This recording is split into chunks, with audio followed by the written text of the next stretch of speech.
Why do people go bald? Why are baboons' bums red? What's a light year? Why do leaves go brown in the autumn? Why do monkeys like bananas? Why do some things glow in the dark? Why do animals not understand you? Why do my receipts fade after a year? Don't know the answer? Ask the Naked Scientists. Hello and welcome to this week's Ask the Naked Scientists with me, Sue Marchant, and Chris Smith.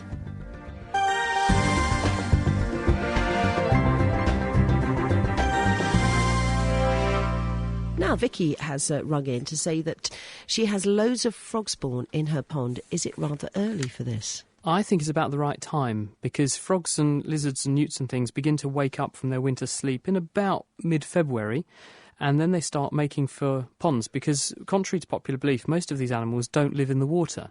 Although they're amphibians and they have to return to the water to mate, they spend most of their life on land, and they only go to the water to mate, so they'll start looking for the nearest patch of water, they'll head down to the water, and then they start croaking. And they'll croak so that the males and females can find each other. And therein lies a really exciting story, because there was a researcher based in China, and he was working on some frogs called, I think they were torrent frogs they were called. And these frogs are really interesting because they live in such a noisy environment that they couldn't possibly hear each other croaking. And what these researchers discovered is that the frogs croak at each other using ultrasound, because this prevents the noisy water drowning out the sounds of their croaking noises so they can still hear each other. Isn't that neat? That's amazing. Absolutely amazing. Now, Merlin sent an email in to say, why is it, Dr. Chris, that whatever colour your bubble bath or your washing up liquid is, or anything that's got bubblies on, pink, green, yellow, the bubbles are always white? The reason for that is because the thing that's the colourant is at very low concentration. You don't need to add much colourant to make the bubble bath or the detergent look a certain colour, but then when it goes into the water, it gets very heavily diluted. So it only adds a small amount of colour to the water as a whole, which is why if you have a dark-coloured bubble bath and you pour it in the bath, then the water might look more blue or more green or perhaps even more red, depending upon what your tastes are, than it normally would. When it makes a bubble, though, the actual thickness of the bubble film is literally nanometers. It's perhaps 100, 200, 300 nanometers. So in other words, about 10,000th of a millimetre thick. Very, very thin, the wall of a bubble. And there's so little space there that there's just not enough room to pack in the molecules which give something its colour in enough concentration to make that colour. Instead, you'll see that the bubbles are a beautiful rainbow effect, a bit like looking at oil on water. Yeah. And that's because you're seeing the same effect in the surface of a bubble as you do when you float oil on top of water. So why do you get that rainbow effect? It's because the bubble is actually made of oily material, and the layers of oily material are different thicknesses. Some cases they're just one molecule thick. In other places there might be lots of molecules stacked up on top of each other. And when a ray of light hits the surface of the bubble, it can do several things. In some cases it just bounces straight back off the bubble. In other cases it goes into the bubble a short distance and bounces off one of those other layers, and sometimes it goes right through and bounces off the other side of the bubble. Now, this means that the same light ray may have travelled several different distances in doing those journeys. And when you take one set of light waves and add them to another set of light waves, if the light waves have travelled slightly different distances, then the waves are said to be out of phase. So in other words, they don't map onto each other anymore. And when you add them together, they can do what's called interfere. And this is where they partly cancel each other out. And so certain wavelengths of light will cancel each other out, and this means that certain colours will disappear, other colours will become brighter, and that's why you see the rainbow effect. Thank you very much. Now then, there's a question that's come in, but the question is, Dr. Chris, why do some people talk faster than others? Is it nerves? That's from Mike. The people that are in the Guinness Book of Records for talking really quickly are amazing. You listen to them and you think that can't honestly make sense. And then you slow the recording down and they really are managing to speak that quickly. It's unintelligible. I think it's down to excitement, and I'm as guilty as the next person. When I get excited about something and I've got all these ideas coming into my head, and I want to convey them and I want to get as much information over as I can, and I want to do it infectiously, and you just speed up. I think it's sort of human nature, because when something's exciting, it might also be dangerous, or it might mean that there's a big reward, and if you can communicate what you want people to do or to know about as fast as possible, then the reward could be even bigger. So I think that's probably the basis for it, because when you get excited or you get nervous, their manifestations pretty much are the same thing, and that's just the release of adrenaline from the adrenal glands, which sit on top of your kidneys. And the whole point of adrenaline is that it keys you up. It's fight or flight. And that includes getting excited. So when you have a big adrenaline rush and you get excited, then all the same mechanisms kick in. And I think that probably includes talking a bit too quick. Right, OK. Now, the next one. Are there any deciduous trees in the tropics? That's from John. I think there are lots of deciduous trees in the tropics, but there are very few seasons. If you look at the equator, because the planet is hardly moving at all, and because it's tilted at an inclination of about 23.5 degrees at the moment, it does move a little tiny bit, has a wobble over 40,000 years or so. But at the tropics, of course, on the equator, that wobble is not particularly pronounced, and so there's no definite winter and summer. And so trees there just have their own kind of season where they produce some leaves, the leaves drop off, and then they make some more. So you do see deciduous trees, and the matter falling from the canopy onto the forest floor is an important way in which you recycle nutrients through from the canopy down into the forest floor and into various fungi and other things that are on the forest floor to recycle those nutrients. But you don't generally see seasons, so you don't see a massive fall all at once like you see in the northern and southern hemispheric extremes. Let's go to this one. Frances was very prone to travel sickness as a child, and her mum made her sit on a newspaper, and it did the trick. Why might that be? I've no idea. It sounds like a bit of an urban legend to me. I'm going to have a think about that, but I don't think there's any proper scientific basis. I think it's probably a distraction, because in the same way as the placebo effect means that you feel less pain. If someone says, take this tablet, it will make you feel better. And about 30% of the time, people will get better. I think it's probably something similar, where if you give someone something to distract them, it takes their mind off of focusing on the thing which is making them feel uncomfortable. And as a result, they don't feel so uncomfortable.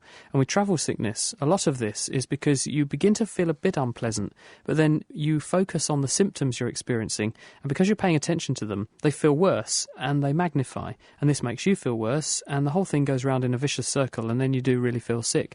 So I suspect the newspaper is probably a distraction. I know one of those things. If I sit in the car travelling and I'm reading, I can't do it. It just makes me feel so ill. Yes, I can do it for a certain period of time. I can read for only so long, and then I can sort of feel the kind of discomfort building up, and I know that there's a certain period I can get to, and I think, right, I have to stop now, otherwise I'm really going to suffer. But on the whole, I'm pretty robust. I don't, luckily, suffer from too much travel sickness. But I mean, it's all down to neurology, isn't it? Because your brain compares what the signals are that are coming from your inner ear, saying this is what your body's doing, with what your eyes are saying is going on. Of course, your eyes are looking at the horizon, and that doesn't seem to be moving, and so there's this big disparity in your head between what you think you should be doing and what's actually happening to you, and this is what seems to trigger this sensation of feeling sick. And not everyone seems to be susceptible, but some people are more susceptible than others. Now, Graham has called in. He says he needs to lose 3.5 stone. How long will it take him to burn it off on an exercise bike? Calories per hour or something like that is the note by the side of it. Okay, fat is a very efficient way of storing energy. That's why the body uses it. So when we take energy into the body, whether it's in the form of fat or sugar or protein, it all ends up as a common currency in the body, which is this material called acetyl-CoA. And acetyl-CoA is 2 carbon atoms stuck together with another group jammed on the side. And this is added to something called the Krebs cycle, which is then fed into all the other energy pathways in the cell, or it's fed into making something which is a pathway which can produce fat. So if you have energy spare after you've eaten and you've used the energy you need to use to do your daily activities, then the excess is turned into the storage molecule fat. And the reason is that fat is very light, so it doesn't bind water, so it's a good light way of storing a lot of energy. But obviously if you have too much of it, that can be a bad thing. But because fat stores a lot of energy, it means that it takes a long time to burn it off. Now, some simple energy calculations come into play here. So if you were to sit on the sofa and do nothing, your body, just by existing, burns off about 60 calories every hour. If you go for a walk, you'll burn off between 300 and 350 calories every hour. So that's a reasonable walk. If you go for, say, a jog or a mild, gentle swim, that's about 540 calories an hour. And if you go mountaineering, mountain climbing, and serious exertion, that can be up to 700 calories an hour. Now, the average person needs about 2,500 calories a day if you're male, and about 2,000 calories if you're female. And about half of those, 55% or so, will just go in what's called your basal metabolic rate, just existing. means that you burn off energy. So if you want to lose weight, the best plan is to look at why you gained weight in the first place. And this point was made to me by Tony Steer, and she's a researcher with the MRC Dunn Nutrition Unit down at Addenbrooke's Hospital in Cambridge. And she said that a lot of people put themselves on a diet, they'll lose a lot of weight very successfully, congratulations to them, but the point that they miss is why did they gain the weight in the first place? Because as soon as they've lost the weight, they then go back to the lifestyle they had before they started dieting, and that's the lifestyle that got them fat in the first place. And so the ideal thing to do is to identify what it is about your lifestyle which means that you gained the weight in the first place, make some changes, and then aim for a very gentle weight loss regimen so that you then don't relapse and gain lots of weight again later. Because if you try and lose too much weight too quickly, then what happens is you get really miserable, you get really depressed, and you will just give up. And then you'll binge on high-calorie things like chocolate. And this means that you'll yo-yo back up to a higher weight than you were before. So the best plan is to increase the amount of exercise, because exercise involves lean tissue, and lean tissue is very good at burning off body fat and burning energy. It's the big contributor to your basal metabolic rate. So some gentle exercise is a good thing. You need to reduce the amount you eat by a certain amount. So if you know roughly how many calories you get through in a day, you need to reduce those calories by between 500 and 1,000 calories a day. And so the combination of light exercise and less calorie intake will translate into weight loss. And then you've got to make sure that when you do stop losing weight, that you don't then relapse and start gaining it again. So you've got to keep the exercise up, for example. Right, let's go on to one here. Dr. Chris from Gary. When you watch a fly indoors, they seem to fly in little straight lines, then turn at right angles. Is there any reason? There was an interesting study which we put on the Naked Scientist last week, which was looking at how sharks and actually shoppers in supermarkets move around.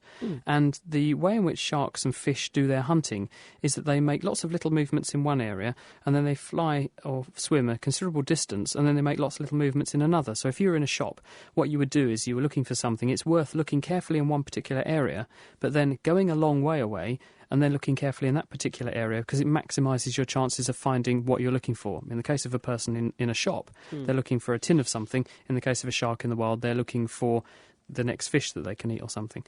It's possible that flies are doing something similar, in that they'll fly around in a certain area looking for something interesting, and then they'll fly a long way and then do the same thing. But the one thing flies have a very good sense of is smell. And they do that using antennae and hairs on the surface of the fly, which have got lots of nerve fibres on them, which are very sensitive to molecules in the air that we would sense as smells. Well, flies just detect them in the same way. So what they're doing is trying to follow the gradient of the smell that they're tracking.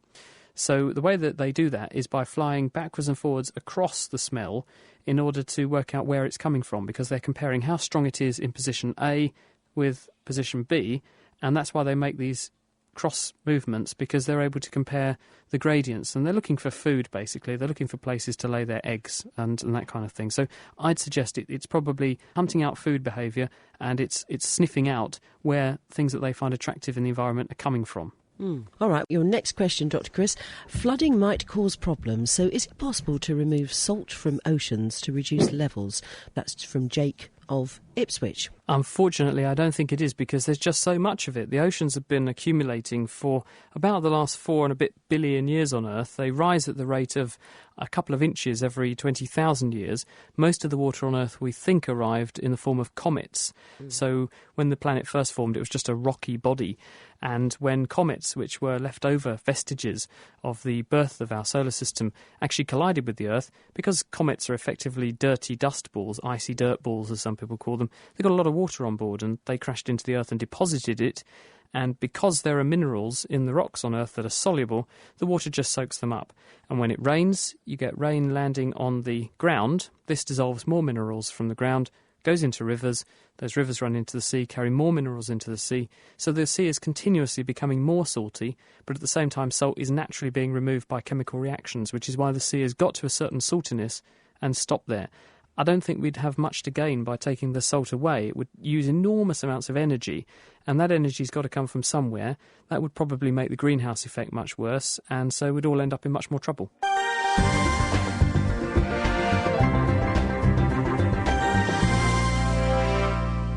We've got Eric on the line with a question, Chris. Hello, Eric. Hello, Sue. Hello, how are you? Oh, not too bad. All right, you're through to Dr. Chris. I'm an ex-lorry driver, and the thoughts crossed my mind that all the big lorries are fitted with limiters, right, so they can't go above a certain speed. My question is this, is if they can do it to big lorries, why can't they do it to cars? There's absolutely no reason why you can't. The thing is that lorries are much easier to control because there's fewer of them. There are lots and lots of cars on the road, and there just hasn't been the motivation yet to do it. But there are lots and lots of systems being tested now which could do this very effectively. In fact, they want to take it one step further and make the car actually respond to beacons which are built into the side of the road, which tells the engine you will not go above a certain speed. And so the person can put their foot flat to the floor and the car will still go along at the speed limit. And this is a system that's been tested. It works very well. And they're talking about introducing this in this country in the future. So from a certain date, all new cars would have to have it. Several of the lorries that I've driven in the past, when you came to especially roadworks on motorways where the speed limit was 40 miles an hour, you just twisted a knob on the dashboard and the lorry wouldn't go above it. Yes, that would be very sensible, wouldn't it? The other point that various people who work on this kind of thing, and mathematicians are very interested in traffic flow because you can see some really interesting maths developing and how, say, traffic jams form. There's a paper being published in the last week or so by Japanese scientists looking at this. But the point that's being made at the moment is you wouldn't actually need to make all cars have a speed limiter. All you'd need is a few cars with them, and once you get above a critical number, they would hold up all the other traffic anyway. And this would prevent any kind of speeding going on as it is. So I don't think it'll be very long before they do this, actually, Eric. Lovely, thank you very much. Oh, bye-bye. Okay, bye-bye. Now, Chris, more questions. Why is the moon held by Earth's gravity, but an astronaut is weightless? Okay, well, the Earth attracts the moon because the Earth is very, very large, and the gravitational pull of the Earth pulls on the moon. The moon is also very, very big, so it has a gravitational pull on the Earth, and so those two effects hold the moon in orbit around the Earth. The effect is similar to if you have a tennis ball on the end of a piece of string and you whiz the ball round in a circle. The string is continuously pulling on the ball, pulling it towards your hand, and so the ball has to move in a circle, because if you didn't have that force from the string, then the ball would go off in a straight line. And you can demonstrate that because if you cut the string at some point, the ball would just fly off in a straight line at a tangent to wherever it was when you cut the string.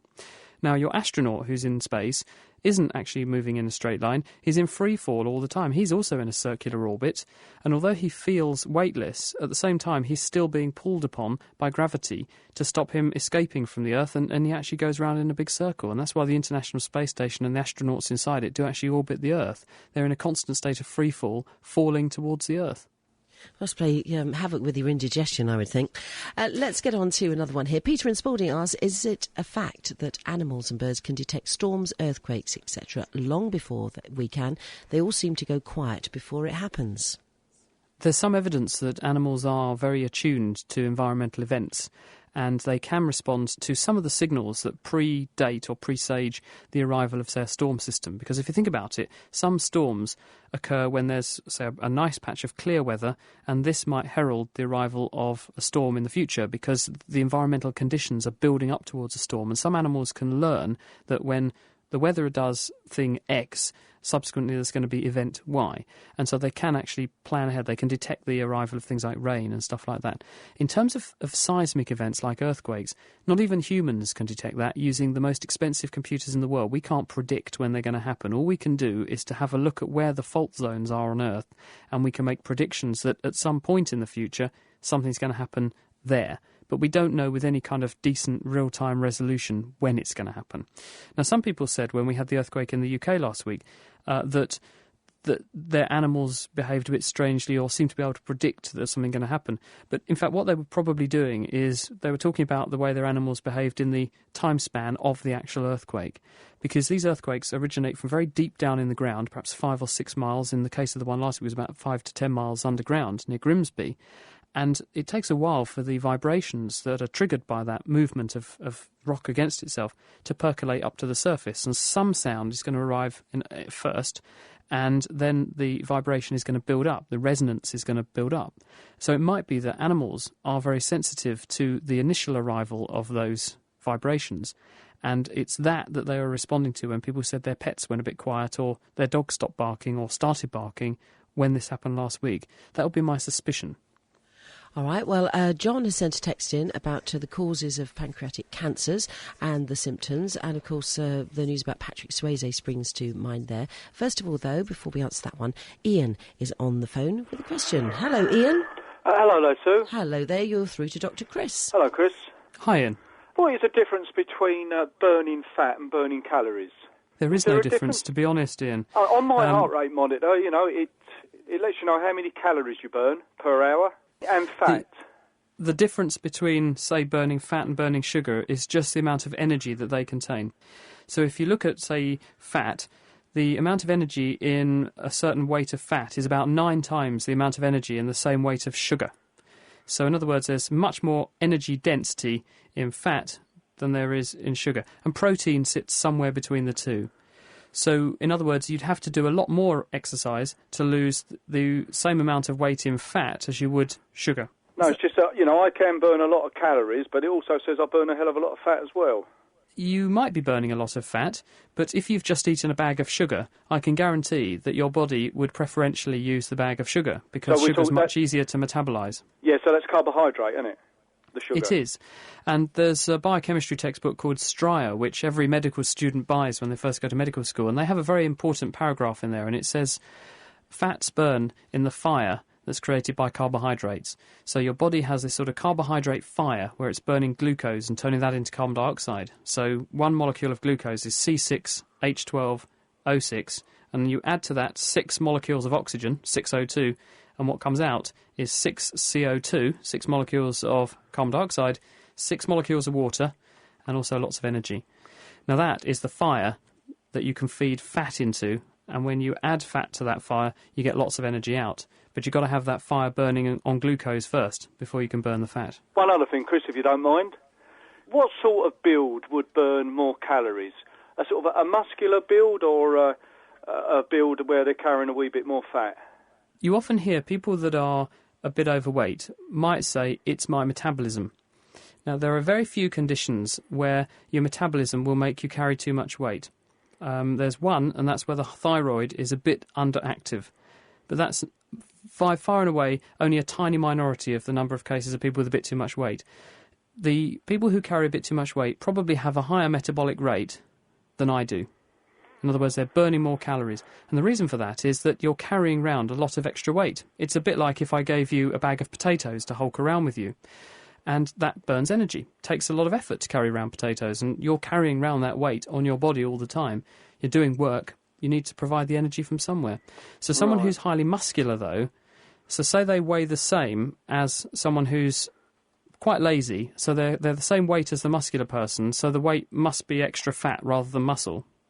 They will probably have a slightly lower metabolic rate than the person who's really muscular, because muscle burns energy. It's lean tissue, and it's your big energy-burning tissue. Right, and when you say big energy-burning tissue, do you mean like burns a lot of calories? Yes, I do. You need muscle because it's a very effective way to burn off calories.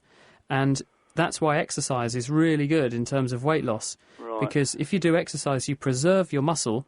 And since muscle's a very good way to burn calories, not only are you burning calories by doing exercise, you're also boosting the amount of muscle you have and therefore increasing your capacity to actually burn off calories. So if you've got a little bit more muscle, lean muscle, by rights you'd be burning more calories for the same amount as work as a person would who's perhaps a bit overweight, a bit fat.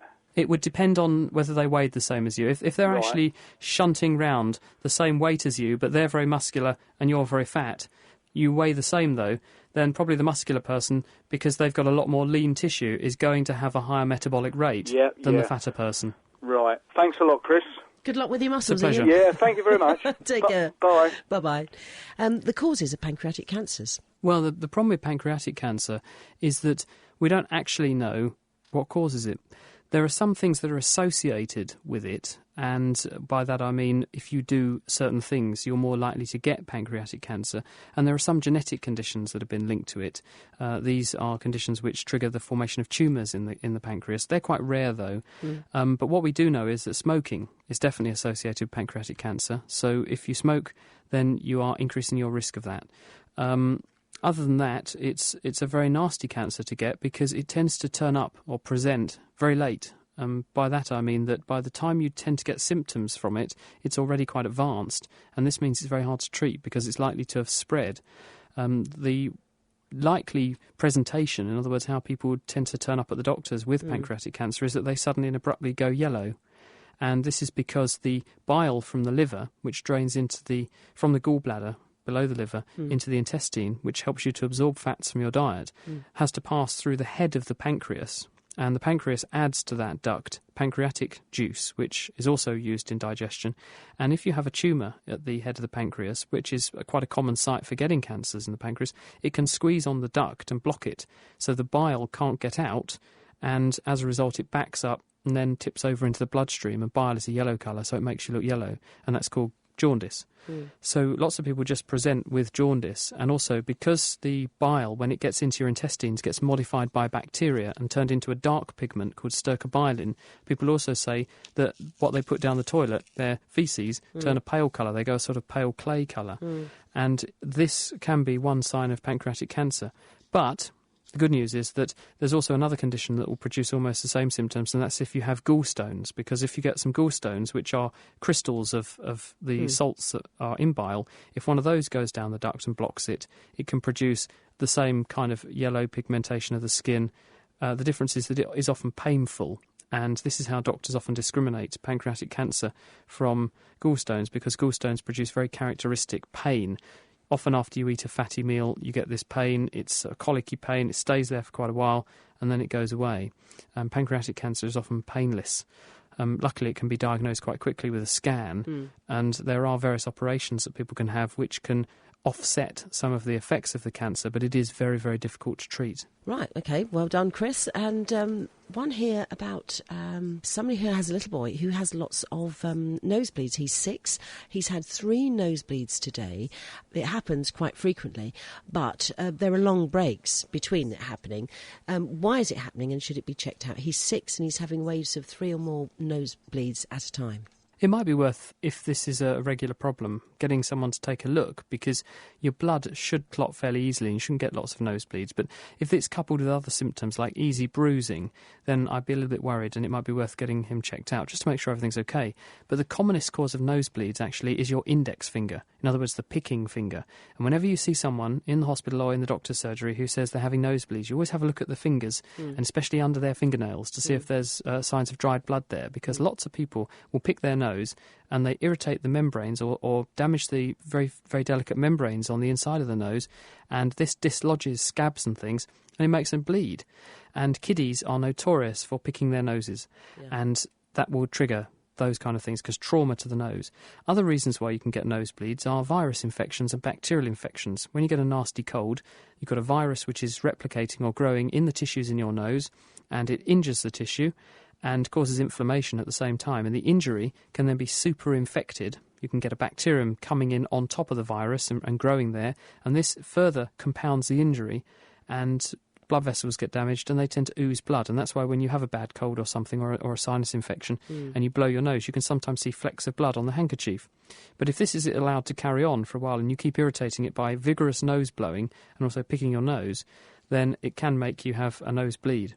If you start to have regular nosebleeds, very regular and heavy, and they take ages to stop, this is probably something much more sinister or more worrying, and that definitely warrants being checked out. Now, the other one here is about food labelled in kilocalories, not ordinary calories. What on earth does it mean? Bill wants to know. OK, well, we have this definition of energy, and you can measure energy as joules, or you can measure energy in calories. And that's a bit like the difference between an inch and a centimetre. They're both measures of length. They're just different scales or different ways of measuring how long something is. Well, and this is the energy equivalent. You can have joules or kilojoules, and in the same way you can have calories or kilocalories. And kilo, the suffix kilo, prefix kilo, means times 1,000. So rather than talking about 4,200 calories, you can talk about 4.2 kilocalories. But interestingly, most people, when they're talking about calories, are actually referring to kilocalories, not calories. So they've already done the multiplication in their head and they just miss off the kcal. They just call them calories. It's one of those things, you look at food labels, you think, right, yes, this, and this, and this, and this. And I don't know. I'm just more and more. I'm hardly buying any, pre-prepared food or anything like that because I just want to stay away from it. I don't understand it. One thing I did try this morning was some aloe vera. Why is it so good for you, aloe vera? The actual plant aloe vera, it grows in warm countries and it has these succulent stems and you can squeeze out the pulp from the plant.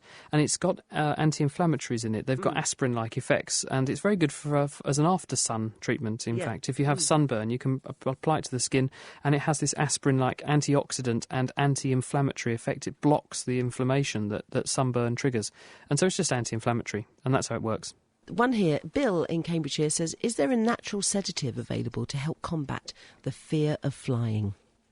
Yeah, I think they call it John Smith's or brandy or vodka. That's the best natural sedative, I think, isn't it? Some people have a drink before they go on the aeroplane. But you should be careful with this strategy, in fact, because alcohol is very dehydrating. And having just taken a couple of long flights, both to America and South Africa for various reasons, I was very conscious of the fact that it's incredibly dry, the air on an aeroplane. Because they've got 300 people in the equivalent of a baked bean tin flying along at 500 miles an hour in the air, those people are breathing out a lot of water. In the average day, most people are breathing out at least between half a litre and a litre of water each a day. So you can imagine all that water will be dripping off the ceiling after a 12-hour flight. So the air conditioning on aeroplanes scrubs out all the water.